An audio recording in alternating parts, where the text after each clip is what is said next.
The Holiday Inn in Brady, Texas is burning down as we speak. Just minutes ago, the McCulloch County Sheriff's Office confirmed to 6 News that everyone inside has been evacuated and no injuries have been reported. Deputies do tell us, though, that this fire started around 5 o'clock tonight and they believe it was caused by lightning. So just a reminder that the storms are active and we're going to keep watching them very closely.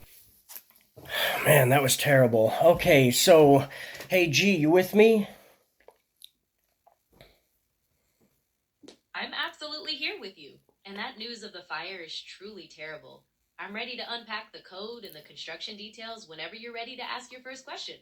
Okay, great. Thank you, G.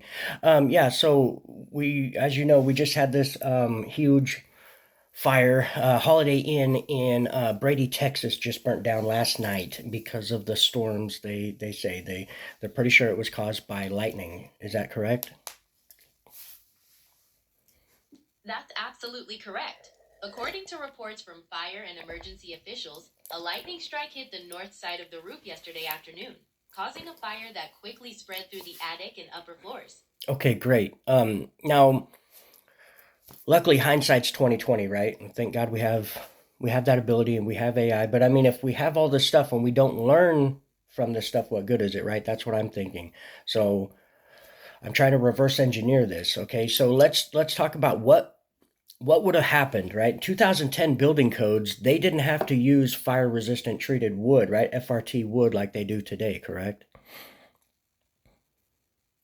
That's right. Back in 2010, the codes for that type of construction allowed for standard, untreated lumber and plywood to be used in the roof framing and decking. Hmm. The strict requirements for fire retardant treated wood are much more common in modern codes to prevent exactly this kind of rapid fire spread. Right. What about the sprinklers?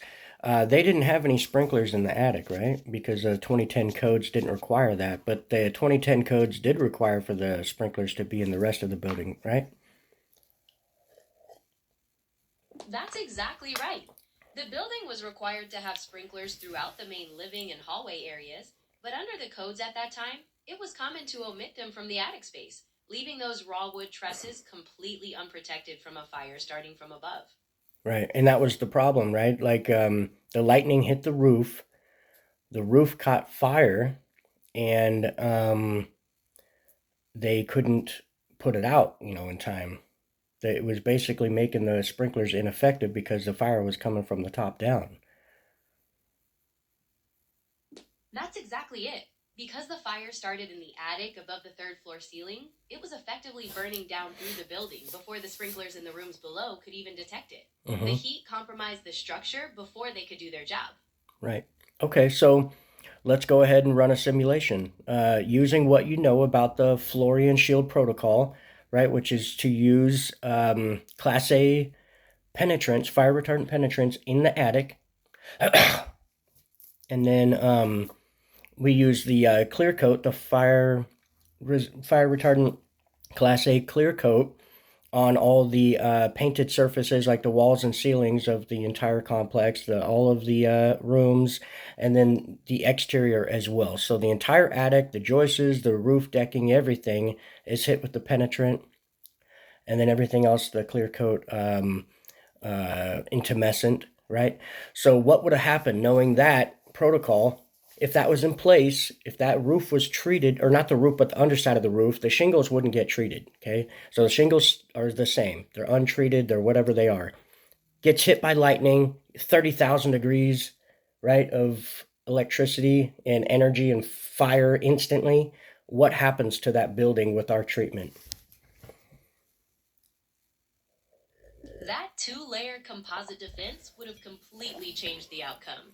In that simulation, the intense heat from the lightning strike would immediately trigger the clear intumescent top coat on the decking and joists, causing it to expand into a thick, insulating char layer that blocks the heat from penetrating to the wood beneath. No, hold on. Where the Hold on, G.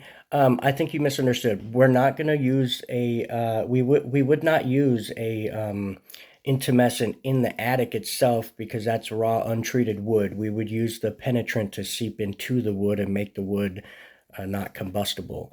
The intumescent would be used in the rooms themselves, in the hotel rooms, in the building itself, all the like the walls and ceilings.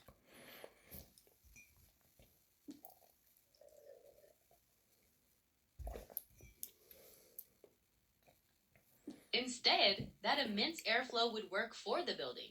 Since the penetrant treated wood in the attic refuses to ignite, that rush of air just helps dissipate the intense heat and vent smoke out through the roof vents. If any extreme heat pushed downward, the intumescent coating on the walls and ceilings below would instantly activate, forming a fire-resistant char barrier that stops the fire from spreading into the rooms. The structure stays secure, and the building is safe. Nice. Okay, and this has already been deemed a total loss, correct? It's like a what, 1.6, $1.7 million hotel? That's correct.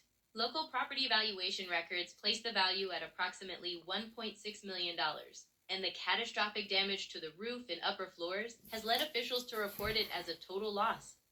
Okay. And what would have been the outcome?